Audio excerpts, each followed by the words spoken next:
Ice up, A-Town down, UFC Atlanta, Kamaru Usman versus Joaquin Buckley going down this weekend, this Saturday. And you know your boy had to get that real deal soul food. I got myself here some, look at that in the beautiful sun. I got myself some oxtails with some yams and some rice and peas. And then I had to try, I had to get the fried chicken with mac and cheese and collard greens, bro. I balled out at this little soul food joint, man.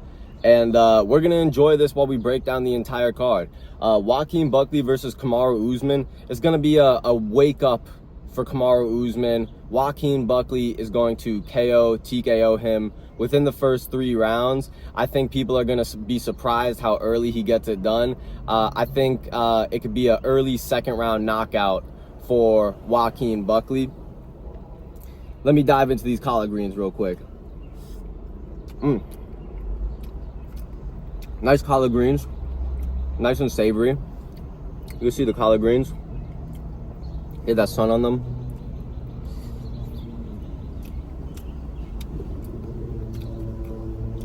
Nice soft texture to the collard greens.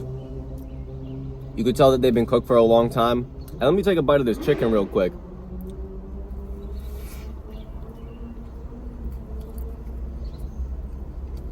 Damn.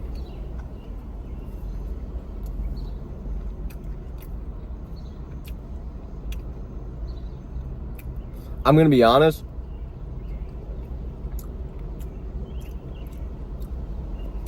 The chicken taste-wise is nice, is pretty nice.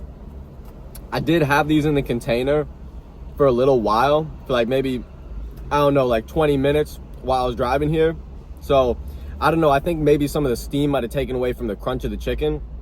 But overall, this is a great piece of chicken, and it's doing what it do. The same way that Joaquin Buckley is gonna do what it do against Kamaru Usman, man. A lot of people, I think they really underestimate what sort of style Joaquin Buckley has to defeat Kamaru Usman. He always comes in at angles, he chooses his angles, he lets go of his combinations, and then he circles out. That's a very dangerous style against these sort of like Dutch kickboxing, Henry Hoof style strikers like Kamaru Usman. And on top of that, Kamaru Usman's best punch and his best strike in his arsenal is his jab.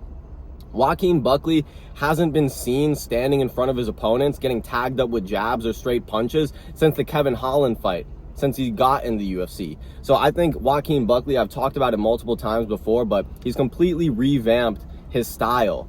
And not only that, but he's the one who's taking people down. And I don't think it's going to be a walk in the park for Kamaru to take him down. Joaquin Buckley is a former 85er. Big, strong guy. I don't think Kamaru is going to have the ease to push him up against the fence the same way he did against a Jorge Masvidal. So Kamaru Usman has got a lot of dangerous problems that he's going to solve coming this Saturday, and I simply don't think he has the skill set to necessarily even deal with it anymore. But for that reason, I'm going by Joaquin Buckley by a 2nd round TKO, but definitely a TKO early on.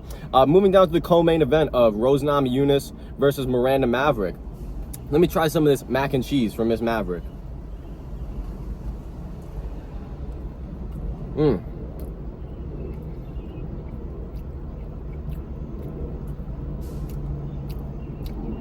I like the amount of cheese in the mac and cheese for sure.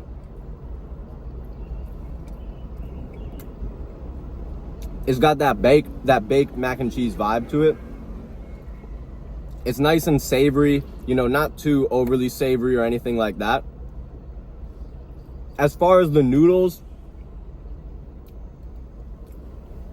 are slightly overcooked, but overall it's a serviceable mac and cheese, and I'm enjoying this chicken wing as well.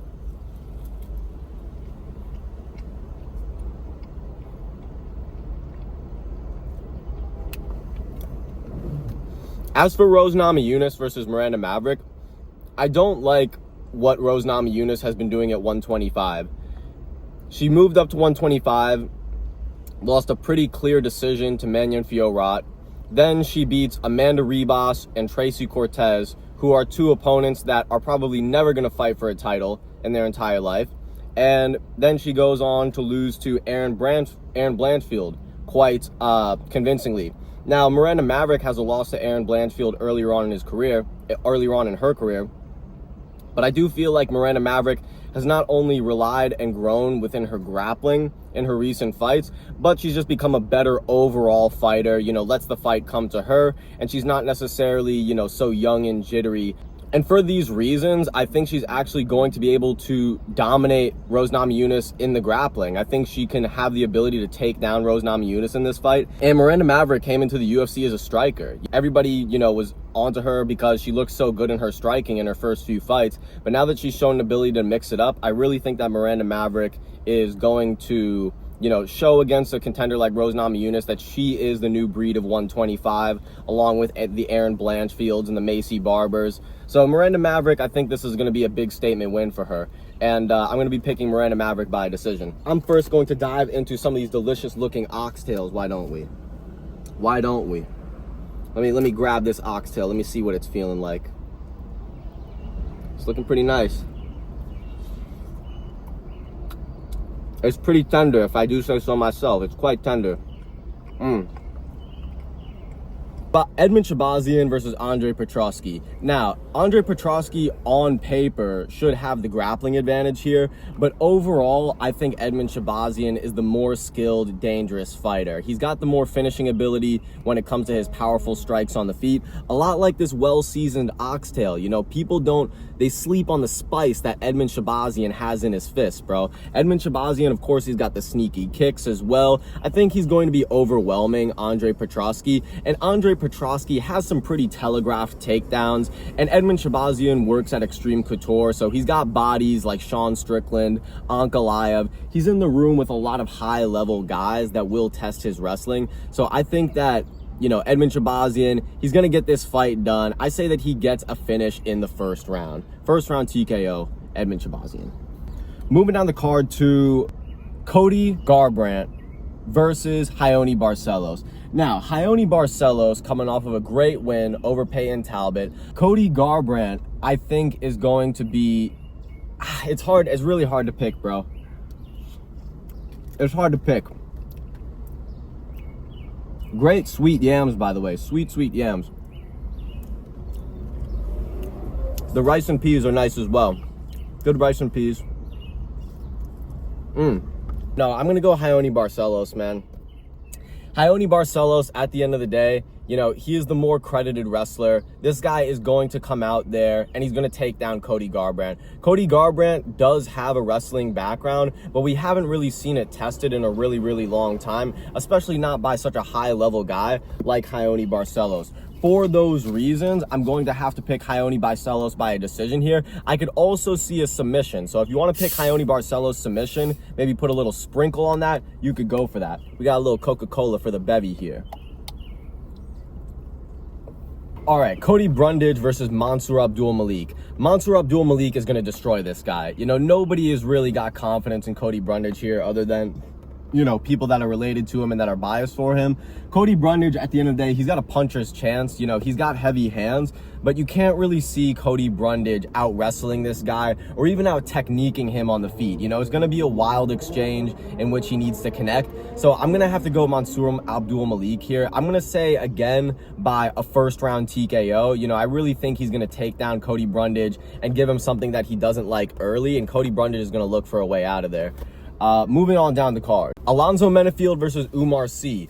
Alonzo Menfield is in his gatekeeper arc right now. They are giving him undefeated guys that are new to the UFC, and Alonzo Menfield is doing a good job at it. You know, I think he is doing well in this role. He's recently coming off of a win over Julius Walker, who is also another undefeated prospect, and I'm going to pick Alonzo Menfield in this fight. You know, I think he's just used to 3-round wars more than Umarc. You know, that experience does take you a long way in the fight game, and on top of that, I think Alonzo Menfield is the more powerful guy, and if he's the more aggressive guy here, Umarc is going to be tentative. There's not really much he can do. I think he's going to have to really rely on his takedowns here.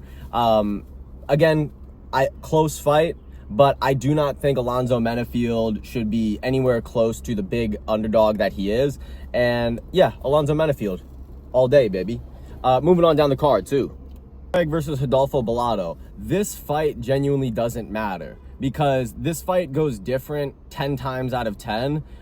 Both of these guys are going to have success, I'm sure, in some level. You know, I could see Rodolfo Bolato knocking around Paul Craig on the feet, then they get onto the ground and Paul Craig pulls off a fluke submission. Or there's just a time where, I don't know, Rodolfo lands a good shot and Paul Craig's chin gives up on him once more. But hey, this fight doesn't matter. I'm going to pick Rodolfo Bolato by a late TKO or a decision, but Rodolfo Bolato should win this fight more times when these guys do fight. He just needs to stay out of the fluke submission, and that's how you beat Paul Craig. Just don't go to the ground, don't play into his game, and you beat him. So yeah, Rodolfo Bolato all day. I had to move my car because it was way too fucking hot over there.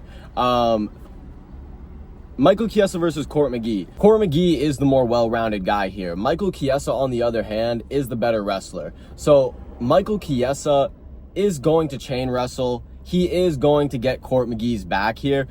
What really matters is how Court McGee is going to respond. He is 40 years old, so there are a lot of questions about whether or not he's, you know, still got that fight in him. Michael Kessa, at the end of the day, he's the more in form, in shape guy. He's coming off of 2 finished wins. You know, he's shown us more in recent than Court McGee has. Court McGee is not looking so good in the past couple of years. So I'm going to have to go Michael Kessa here, probably getting a late submission. Moving on down the card. Malcolm Wellmaker versus Chris Mutino. I don't think there's a single person in this world who really believes that Chris Mutino is going to win this fight. I just think it's a terrible stylistic matchup for him. Malcolm Wellmaker,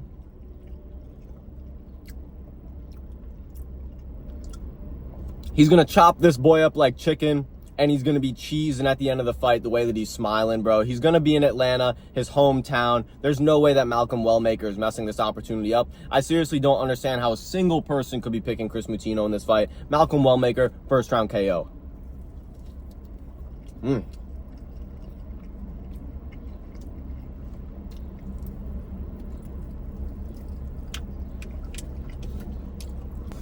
Cody Durden versus Jose Ochoa. I'm going to have to go Cody Durden here. I do not understand why Cody Durden is an underdog to a guy that is younger and much less experienced than him, already has lost in the UFC, and didn't even look impressive in his loss. Cody Durden, yeah, he's lost a couple fights as of recent, but I think he pushes a much faster pace than Ochoa. I think he's a better wrestler than Ochoa. And as long as he could stay out of any guillotines when going for his takedowns, Cody Durden should be the better guy on the ground. Again, I think he's faster, got better scrambles, and he's got some slick submissions of his own. So Cody Durden all day.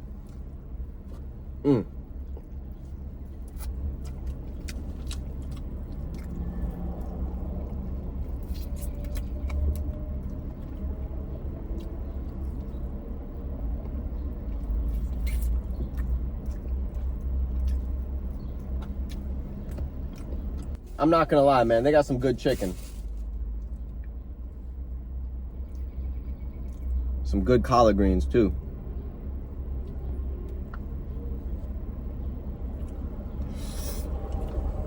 Overall, I'm satisfied with the soul food place.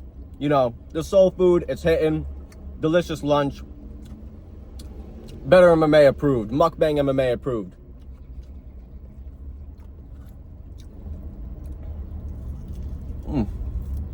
Moving on down the card to Ricky Simone versus Cam Smotherman. I feel like I know Cam Smotherman's style pretty well, but I do not think he is high level enough to beat Ricky Simone. I picked against him against Surrey City.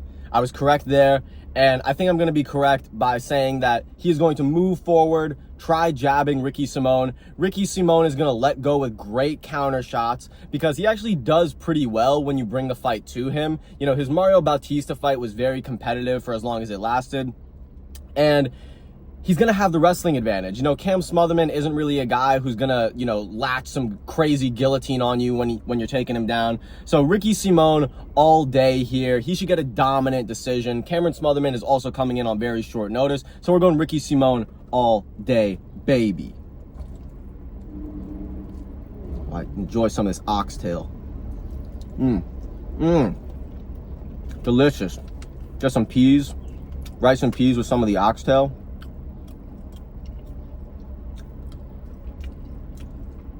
That's really good. That's crazy.